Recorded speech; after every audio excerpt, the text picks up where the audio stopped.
Salutations sincères et respectueuses à toutes et à tous. Deuxième vidéo pour aborder un point un petit peu plus précis suite à la présentation générale de l'espace de travail, c'est-à-dire les manières d'interagir, de discuter, d'échanger autour de l'organisation, des activités et puis toutes les questions que vous pourriez avoir. Alors comment interagir? Il y a plusieurs solutions. La première solution, évidemment, c'est de passer par les mails directement. Vous pouvez voir que j'ai très régulièrement des mails.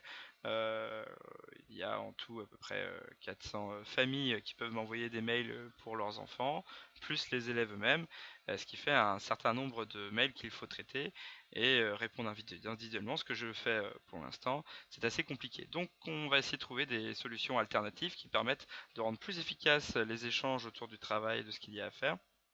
Et l'outil principal, évidemment, c'est l'espace de travail d'école directe. Je vais reprendre comme hier mon exemple.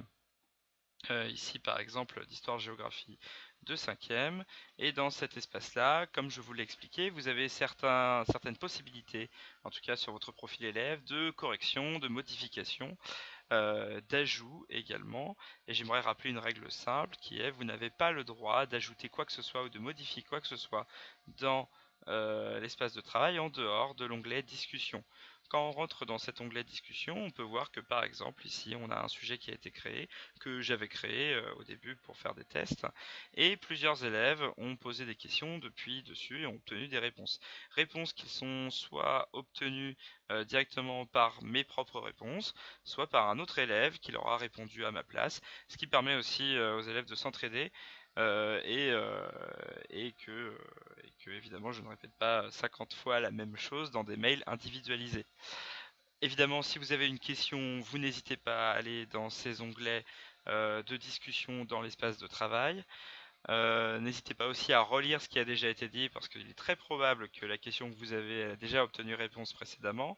N'hésitez pas aussi à aller voir les post-it, les règles générales euh, avant vraiment d'être perdu. Et je reviens juste rapidement également sur la vidéo que j'ai postée hier sur l'utilisation de l'espace de travail. Étant donné que je me suis rendu compte qu'il y avait un souci, on voyait pas l'écran bouger. Euh, Ce qui était problématique pour l'explication de la manière d'utiliser École Directe.